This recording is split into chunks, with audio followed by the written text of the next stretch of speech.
In Vietnam, there is an old belief rarely spoken aloud after midnight, that when a person dies, their soul does not leave immediately. For 49 nights, it lingers near the living, watching incense burn, listening to prayers, hearing its own name whispered by grieving mouths. And when the final mourning ritual ends, the dead are called downward, not upward, down, to the 10 courts beneath the earth, where kings do not punish evil, they reveal it. Especially in the 5th court. Because before Diêm La Vương, the soul is forced to witness the truth it buried while alive. On the 7th night of the Hungry Ghost Month, a man named Nam drowned beneath the black bridge of Can Tho. But death was only the beginning of his sentence. Nam was not born evil. That was the worst part. He was born poor. In a collapsing riverside village where children learned hunger before language. His father drank away debts. His mother burned incense every night, begging ancestors for mercy that never came. So Nam studied, worked, survived, and eventually he escaped. At 39 years old, Nam became one of Saigon's most successful lawyers. Television interviews, luxury apartment, imported whiskey, politicians shaking his hand. But men like Nam never truly escaped poverty. They only became terrified of returning to it. 3 years earlier, a 19-year-old girl named Mai disappeared during Ghost Month. The villagers believed a wealthy land developer murdered her after she threatened to expose him. But no body was found, and in court, Nam destroyed the case. Nam, memory. No evidence, no witness, no crime. The developer walked free, and Mai's mother continued leaving bowls of rice beside the river every night for a daughter who never came home. But what nobody knew was that Nam had already seen the body. On the 7th night of Hungry Ghost Month, Nam drove home through a storm. The roads were empty, except for paper offerings burning beside the streets, ash drifting across wet asphalt like black snow. Unknown number, he answered. Female voice, wet whisper. The river remembers you. Nam, who is this? Then another voice, not from the phone, from the back seat. Why did you leave me there? By the time villagers reached the bridge, only Nam's motorbike remained, its front wheel spinning slowly beside the river, like a prayer wheel for the dead. When Nam opened his eyes, he was standing barefoot beside a river blacker than oil. The sky above him had no moon, no stars, only floating lanterns stretching endlessly into darkness. And waiting beside an old wooden boat stood a ferryman. Ferryman said, "You took longer than most." Nam said, "Am I dead?" Ferryman, "If you were alive, your shadow would still follow you." Nam looks down. No shadow. Along the riverbank, thousands of souls wandered silently. Old women in white mourning cloth, dead fishermen dripping river water, children holding burnt paper toys. One woman endlessly calling her husband's name, though her jaw was missing. "What is this place?" Ferryman said, "The living call it hell, the dead call it truth." Then Nam saw something beneath the water. Bodies. Hundreds of them. Eyes open, watching him from below the river. And among them, Mai.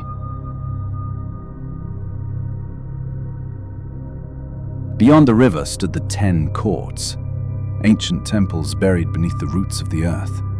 Each court ruled by a king, each king responsible for a different sin. The first judged attachment, the second judged lies, the third judged violence, the fourth judged greed, and deeper below them all waited the fifth court, where Diêm La Vương ruled in silence. No soul screamed there, because screams imply hope, and in the fifth court, hope had already died. Diêm La Vương did not look like a monster. That was what terrified Nam most. He looked human, ancient, cold. His black robe flowed like smoke across the temple floor, and where his eyes should have been, there was only darkness, endless darkness.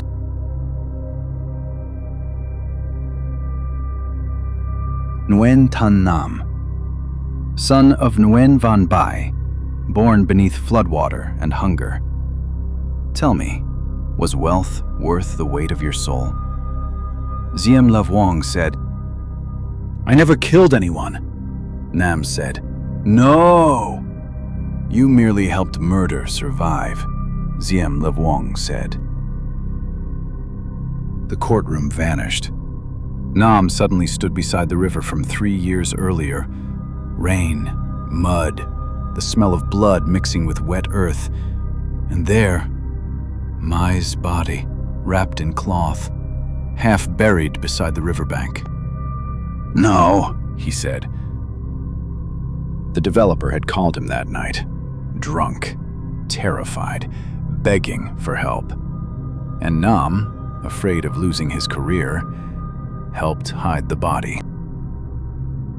You buried truth, while her mother burned incense for a ghost. Diêm La Vương said, Then the river began to move. A pale hand emerged slowly from the black water, then another. Mai rose from the river, wearing the same white ao dai she died in. Rotten river weeds tangled through her hair. Paper funeral offerings floated around her body like dying butterflies.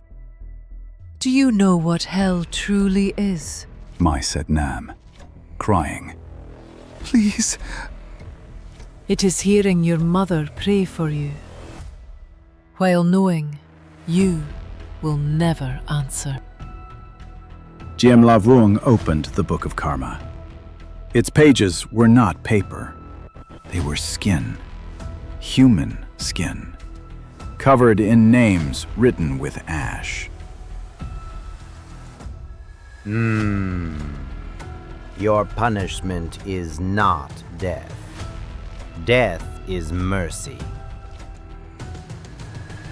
Your punishment is remembrance. And then Nam discovered the final truth. Mai had not died immediately. Buried beneath the mud, she was still breathing, for hours. Listening as Nam covered the grave, listening as he walked away. 3 days later, villagers found Nam's body trapped beneath the Black Bridge.